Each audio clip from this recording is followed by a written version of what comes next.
Christianity begins when Paul his name was actually Shaul, he was a Jew, is walking alone on a road on the way to Damascus, and he has this revelation. Jesus appears in front of him, tells him the whole story of his life. At this point, Jesus had been dead for 30 years, according to the Catholic Church.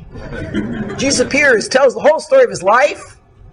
Shaul, the Jew, converts on the spot to become a Christian, changes his name to Paul, comes back from this lone walk and tells the world, I've discovered Christianity, and that's the beginning of the religion.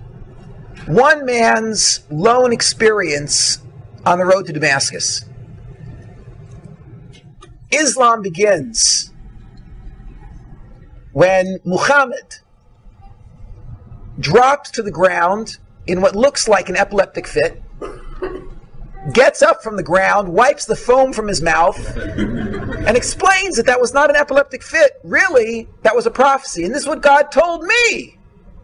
Not you, of course. You were not privy to this prophecy, but I was told.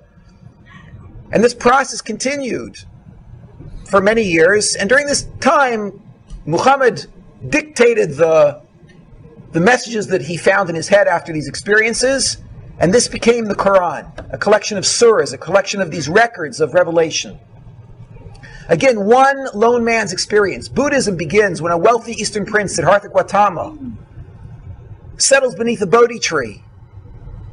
With his body sitting beneath the Bodhi tree, his soul ascends to the 8th stage of transic insight. He achieves knowledge of all there is to be known and becomes a Buddha,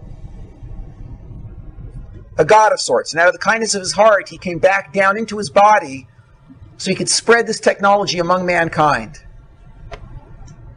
There have been other people in Buddhism who experienced what Buddha experienced, what Siddhartha Gautama experienced. In fact, in the history of Buddhism, according to some groups, there were as many as 44 people who achieved the state of being a Buddha.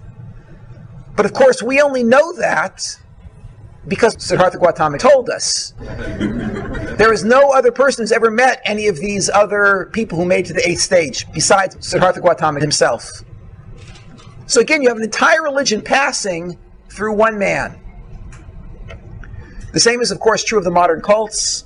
Whichever modern cult you investigate, whether it be the Mormons with Joseph Smith Jr., hiking alone in the mountains, discovering these golden tablets, translating the tablets with a dictionary. The tablets were written in Reformed Egyptian, which is a language only known to Joseph Smith. Thank goodness, right next to the tablets, there was actually a dictionary that translated from Reformed Egyptian to modern English, which was very convenient. And when he was done translating the tablets, he then destroyed the tablets and the dictionary and only brought back the Book of Mormon. Because what do you need the tablets for anyways, you know? And that was the launching of the Mormon religion. All the modern cults start the same way.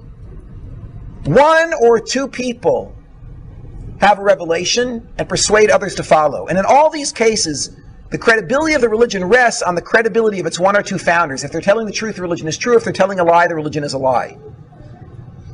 From an academic perspective, from the perspective of the analysis of religions, we call this zero credibility. There is no more reason to believe it than to not believe it.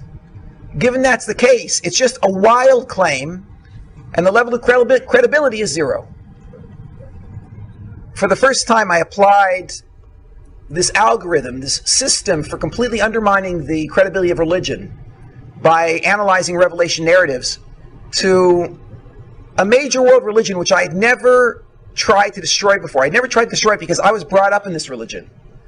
I was brought up as a Jew, and from the time I was a little kid, it was obvious that Judaism is a joke. So I felt like, from an academic perspective, it was a little bit dishonest to set up this straw man, Judaism, and then knock it down using my algorithm. Nevertheless, when I graduated university, I applied the algorithm to Judaism, and everything just sort of fell apart. And that's what I want to try to describe to you. I bought a copy of the Torah, and I opened up the book and I started to read. And it really reads like any other revelation narrative. It reads like all these other religions. You open up and it says, God spoke to Abraham. Yeah, right! Then God spoke to one man, Isaac. Uh-huh. Then he spoke to Jacob. Yeah, sure. And this is just classic myth. I finished off the first book of the Bible. It was quite interesting. Got to the second book. Interesting stories about the plagues in Egypt. It's a bit difficult for me to understand, but okay, mythologies can be passed along. Then I get to the section of the Torah called Parshas Yisro. And for the first time, I see verses dealing with the Sinai event.